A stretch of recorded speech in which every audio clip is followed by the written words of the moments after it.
Mr. Speaker, I think what is really important that we do in this area is make sure that we are funding kids' ability to take the classes while they're in high school that are right for them.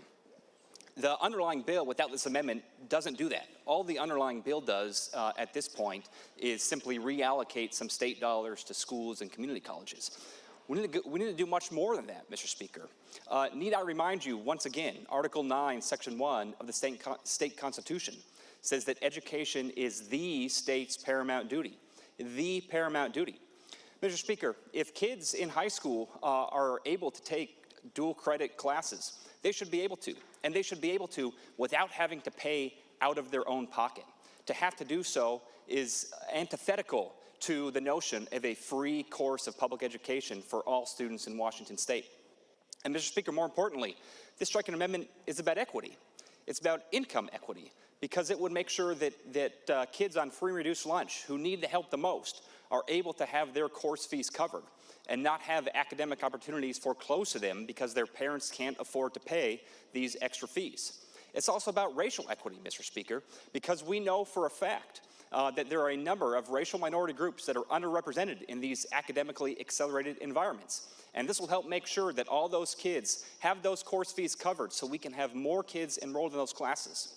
This striking amendment also does something novel by taking advantage of the fact that this bill would actually save the state some money by encouraging more students to take classes at community colleges and college in the high school, which is a lower cost to the state than it would cost the state if these same kids took classes at four-year institutions. We should make this a priority. We should make sure that every kid, regardless of their family's income status, can take the classes in high school that make sense for them. That was what the Education Committee, that was the policy the Education Committee voted on unanimously. That should be the policy of this body. Please adopt this striker, Mr. Speaker. When families are struggling and they live paycheck to paycheck, and their kids want a higher education, their kids want, when parents want a better life for their kids, they want to see their kids go to college and have more and do more than they did. It's little barriers that students experience in school that keep them from going on to this kind of path.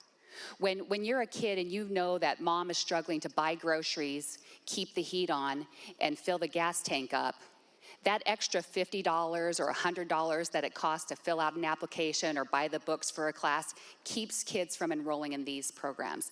This striker helps those working families by making it easier for those kids to enroll in dual credit programs and do Running Start,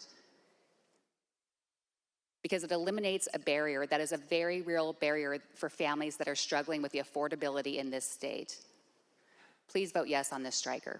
Those kids to whom these programs are important really want to succeed. These are kids somewhat self-select because of the nature of the programs, who are determined to do well. And for that reason, Mr. Speaker, I believe they are absolutely kids who are deserving, and their families too, are deserving of our support, our greater support. And what the striker does is it gives those kids, those self-directed, self-starter kids, even better support. As the good lady from the 25th said, a lot of times kids who are coming from humble beginnings, even small hurdles can trip them up. And what this striker does is it clears the path for those kids, those self-select kids, those self-starting kids, the ones we want to help run.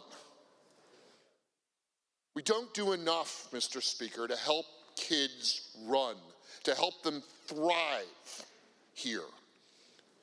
We do too much just to help them survive. Let's help these Running Start kids run, and they will help all of us. Vote yes on the striker. What I appreciate most about this amendment is the fiscal responsibility it takes to saving our hard-earned taxpayer dollars, and it actually puts them into getting an education at a much lower cost. So that does two things, in my opinion. One, obviously, it's going to help our kids have a better start and spend less time post-high school in college. That's going to save a lot of money for the state. It's going to save a lot of money for those kids. And there's a snowball effect there because now we're going to have additional revenue to help more kids who can access post-secondary education. That's a good thing. It's a great way to do it. It's a fiscally responsible way to streamline it through our state.